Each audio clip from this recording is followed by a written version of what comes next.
Assalamualaikum. Halo, apa kabar semuanya? Selamat bertemu kembali dalam video pembelajaran yang membahas tentang pemrograman berorientasi objek. Setelah dalam video sebelumnya kita sudah membahas materi tentang percabangan dalam pemrograman Java, maka kita lanjutkan lagi ya membahas tentang percabangan, tetapi kali ini yang akan kita bahas adalah percabangan dalam percabangan atau percabangan bersarang, biasa juga disebut dengan istilah nested if. Tentu masih dengan menggunakan pemrograman Java yang kita implementasikan dengan menggunakan IDE NetBeans. Baik, kita mulai. Nah, analogi dari nested if atau percabangan bersarang itu bisa kita lihat seperti ini misalnya ya. Misalnya ada model bisnis ya, kita punya model bisnis seperti di sebuah toko, dan ketika orang melakukan pembayaran ya, di kasir biasanya ditanya apakah ada kartu membernya. Nah, tujuannya ditanyakan apakah dia memiliki kartu member, berarti mungkin akan diberikan diskon. Tetapi selain dia harus memiliki kartu member untuk memiliki diskon, ada syarat lain misalnya. Syarat lainnya misalnya, apakah belanjaannya lebih dari 500.000? Jika ya, maka dia akan mendapatkan diskon 50.000. Jika tidak, berarti dia tidak akan mendapatkan diskon.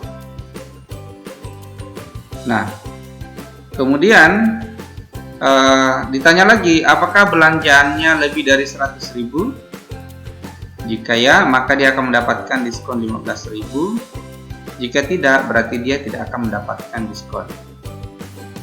Kemudian pilihan lain dari pertanyaan apakah dia memiliki kartu tadi itu adalah selainnya adalah tidak. Berarti kalau dia tidak memiliki kartu, mungkin ada percabangan lain ditanyakan apakah belanjaan Anda lebih dari 100.000. Jika ya, maka dia mendapatkan diskon 10.000.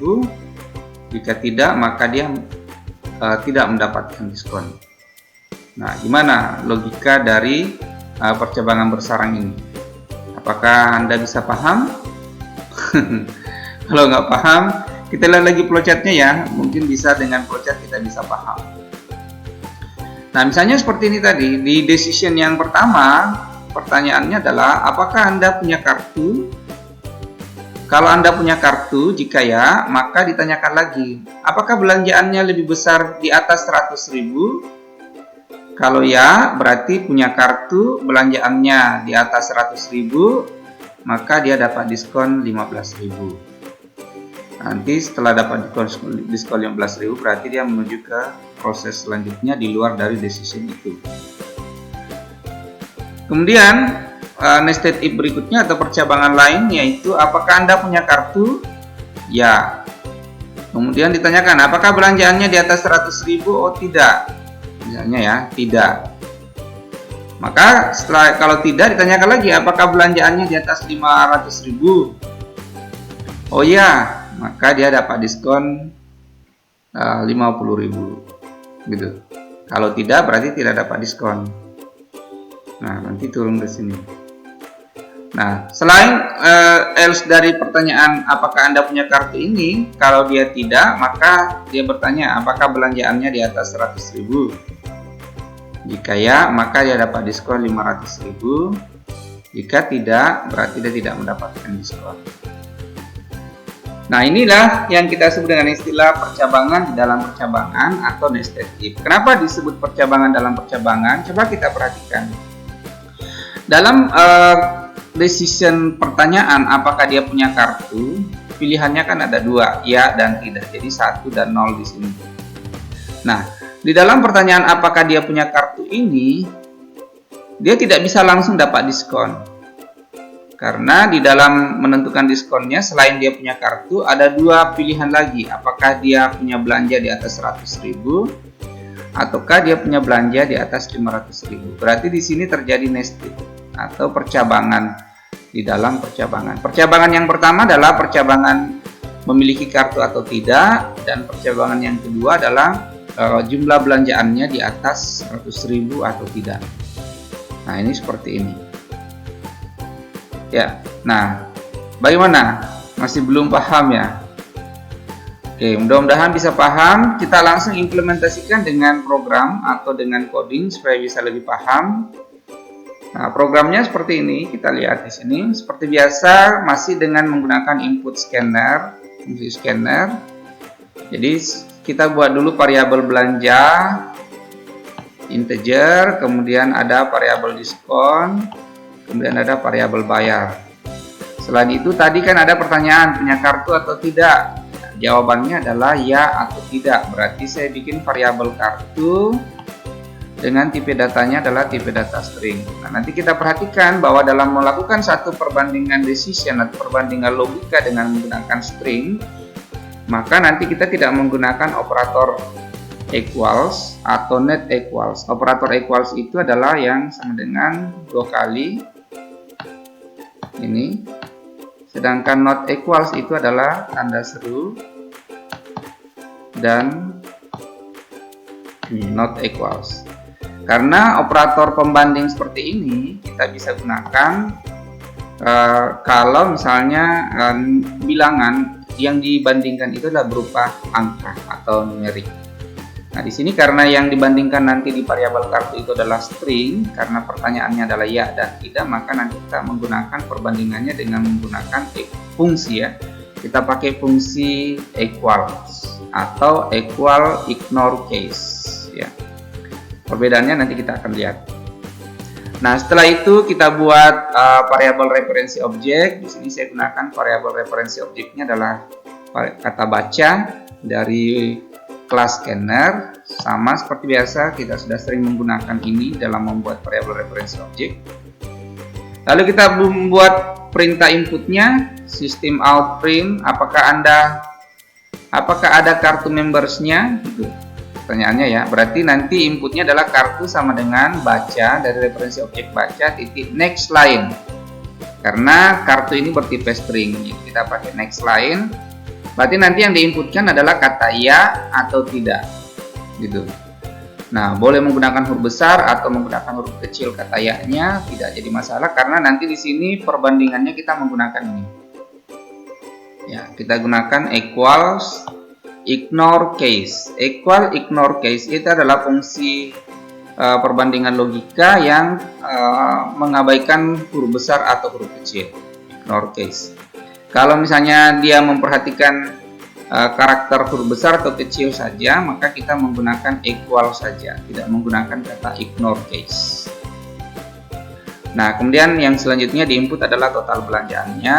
Belanja sama dengan baca titik next in ya, karena belanja ini tipenya integer. Nah, sekarang kita proses if kartu titik equals ignore case ya, gitu. Artinya jika variabel kartu yang Anda ketik adalah kata ya, gitu. Dengan mengabaikan huruf besar atau huruf kecil ya, karena pakai ignore case. Nah, mungkin kebanyakan Anda menggunakan operator pembanding dengan menggunakan ini di bahasa pemrograman lain. Tapi kalau di dalam Java ya memang seperti itu. Kalau kita melakukan pembandingan logika dengan bilangan nilai yang dibandingkan berupa string, maka kita harus menggunakan fungsi equals. Bukan menggunakan, ini sebetulnya kan equals juga, tetapi digunakan, ini adalah operator equals. Ini boleh digunakan kalau di belakangnya berupa angka, hanya 10 ya. Ya, seperti ini. Jadi misalnya apakah A equals gitu ya. Equals 10 gitu. Sama dengan 10. Nah, ini boleh pakai equals. Jadi apakah nilainya A sama dengan 10? Boleh. Tapi kan di sini apakah variabel kartu nilainya adalah kata ya? Nah, ini string, maka dibandingkan dengan menggunakan equals. Fungsi ya, fungsi equals, bukan dengan menggunakan operator equals. Jadi ini operator equals namanya. Kalau ini adalah fungsi equals. Tujuannya sebetulnya sama-sama membandingkan nilai dalam variabel. Tapi kalau misalnya nilai dalam variabel yang dibandingkan berupa string, maka kita gunakan equals. Nah, equals ignore case atau equals itu dua-duanya sama membandingkan nilai string. Tetapi equals ignore case ini dia akan mengabaikan karakter huruf besar atau huruf kecil. Kalau equal saja berarti dia memperhatikan apakah dia huruf besar atau huruf kecil. Nah, ini if yang pertama. Kemudian di dalam if ini, di dalam if kartu itu ada if lain. Nah, ini yang disebut dengan nested, bersarang. Apakah belanjaannya lebih besar 50.000? Gitu. Jadi misalnya tanyakan, apakah kartu ada? Ya. Nah, kalau ya, maka tanyakan lagi, apakah belanjaannya di atas 500.000? Oke, kalau ya berarti punya kartu, kemudian belanjaannya di atas 500.000. Jika ya, maka dia diberi diskon sama dengan 50.000. Nah, jika tidak di sini atau else if di sini, itu adalah else if dari belanjaan di atas 500.000, bukan else if dari kartu. Karena else if dari kartu atau selain dari kartu itu adalah yang ini. Berarti yang tidak punya kartu, berarti Anda ngetiknya tidak di sini, bukan ya. Nah, jika tidak, berarti tanyakan lagi apakah belanjaannya di atas 100.000. Jadi dia punya kartu, tapi belanjaannya di atas 100.000. Kalau ya, maka dia dapat diskon 15.000. Jika tidak juga, berarti punya kartu, tapi belanjaannya tidak di atas 500.000 dan juga tidak di atas 100.000, maka dia tidak dapat diskon. Gitu. Diskonnya sama dengan 0. Ya, mungkin ada kartunya, tetapi belanjaannya cuma 10.000. Nah, berarti dia tidak dapat diskon. Nah, kemudian else dari ini, dari if kartu tadi, artinya if kartu ignore case equal ignore case ya, oh tidak, gitu. Misalnya Anda ngetiknya tadi di sini bukan kata ya, tetapi ngetiknya kata tidak. Tidak. Nah, tidaknya ini kalau tidak, maka tanya lagi, oh enggak punya kartu ya? Enggak, berarti di else. Tapi tanyakan, tapi belanjaannya di atas 100.000 ya? Iya. Nah, berarti dia dapat diskonnya 5.000. Gitu. Ini juga nested. Kalau tidak, berarti tidak punya kartu, belanjaannya juga tidak di atas 100.000, maka else di sini adalah diskonnya adalah 0. Nah, disinilah terjadi yang kita sebut nested. Jadi dalam if kondisi ada kondisi yang lain, atau dalam if ada if. Nah, selanjutnya kita lanjutkan coding ini, kita hitung berapa yang harus dia bayar. Bayarnya adalah total belanjaannya, nilai dari variabel belanja dikurang dengan nilai dari diskon yang dia dapat. Setelah itu tinggal dicetak sistem out print line, total diskonnya adalah cetak nilai dari variabel diskon, dan total bayarnya adalah plus total variabel dari variabel bayar. Kalau Anda jalankan programnya, maka mungkin hasilnya akan seperti ini. Jadi pertanyaannya, punya kartu member? Nah, di sini misalnya saya ketik ya. Setelah di enter, muncul lagi pertanyaan, total belanjaannya berapa? Misalnya saya ketik 200.000. Maka nanti akan muncul diskonnya adalah 15.000. Karena apa? Karena kondisi yang pertama di sini punya kartu ya. Kemudian di sini di sini salah, false kondisinya, karena belanjaannya 200.000 berarti tidak di atas 500.000, tapi dia masuk sini. Belanjaannya 200.000 lebih besar dari 100.000, ya, dapat diskon 15.000. Gitu. Sehingga total bayarnya adalah 200.000 dikurang 15.000 dari rumus ini. Nih. Maka dapat 185.000. Nah, seperti itu model program atau coding program dari flowchart ini tadi. Mudah-mudahan setelah dengan melihat programnya mungkin bisa lebih paham lagi. Oke, nah ini tadi saya sudah jelaskan ya. Mungkin ada yang perlu diperhatikan, penggunaan fungsi equal ignore case itu untuk variabel yang nilainya berupa string, dan jika dibandingkan maka kita harus menggunakan equals ignore case atau pakai equals, fungsi equals. Ya, bedanya adalah kalau kita menggunakan equals ignore case, maka membandingkan string dengan tidak memperdulikan huruf besar atau kecil. Sedangkan kalau hanya equal saja, maka fungsinya sama dengan equal ignore case tadi, tetapi dia akan memperhatikan case-nya atau hurufnya. Misalnya Kalau di dalam logika di sini, misalnya di sini kita pakai kata ya, di sini huruf kecil semua.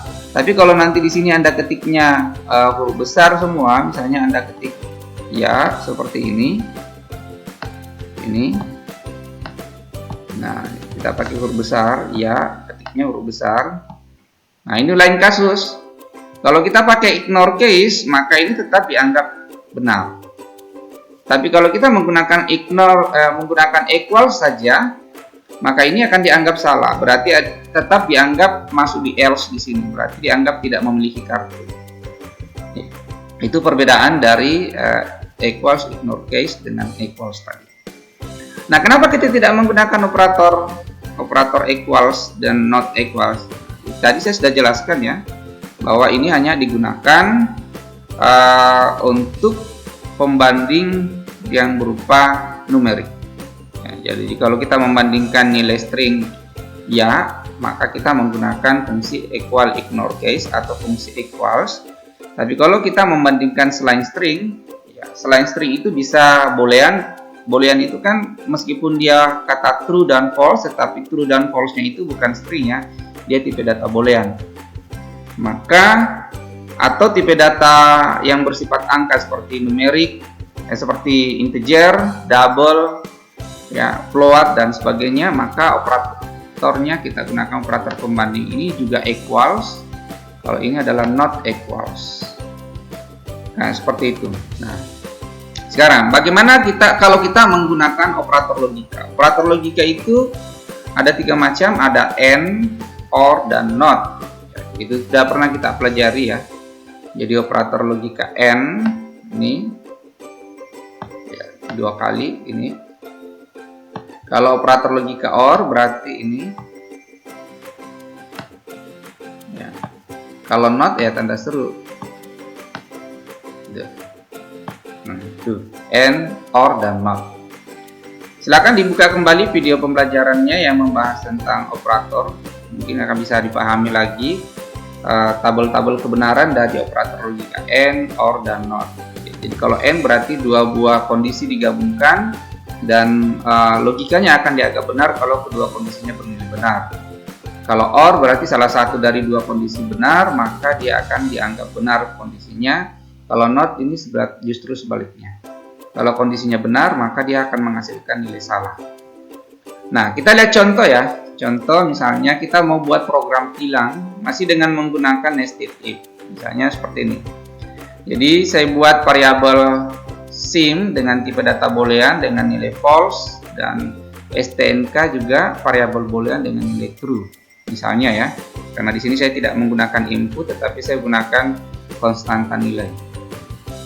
Nah, if sim equals true, ya, di sini saya tidak pakai fungsi equals. Kenapa? Karena true ini bukan string, dia adalah boolean. Gitu. If sim variabel sim sama dengan true, jika ya, maka tanyakan lagi. If stnk sama dengan true, jika ya juga, maka print tidak ditilang. Berarti kalau sim-nya true, stnk-nya true, maka yang muncul adalah kata tidak ditilang. Jika tidak, berarti salah satunya di sini false misalnya, maka Anda ditilang. Else. Ini juga nested if untuk sim dan stnk. Nah, sekarang kita gabungkan 2 ini dengan menggunakan operator, karena dua-duanya kan harus bernilai true. Kemudian bisa kata tidak ditilang yang muncul. Maka penggabungannya dengan menggunakan operator logika berarti kita pakai and, operator logika and. Jadi if sim equals true and stnk equals true. Berarti jika sim-nya sama dengan true dan stnk juga adalah true, maka yang muncul adalah tidak ditilang. Tapi kalau salah satunya false, maka Anda ditilang. Karena n ini berarti kan dua-duanya harus true ya. Ini harus kondisi pertama harus true, kemudian kondisi kedua juga harus true, baru kemudian perintah tidak ditilang yang dicetak. Nah, karena di atas kita buat konstantanya di sini sim-nya adalah false, sementara stnk-nya adalah true, berarti kalau di program ini kita jalankan, pasti yang muncul adalah Anda ditilang. Kenapa? Karena salah satunya bernilai false. Dan Anda menggabungkan dengan menggunakan operator AND. Lain halnya kalau Anda pakai operator ini, OR. Gitu.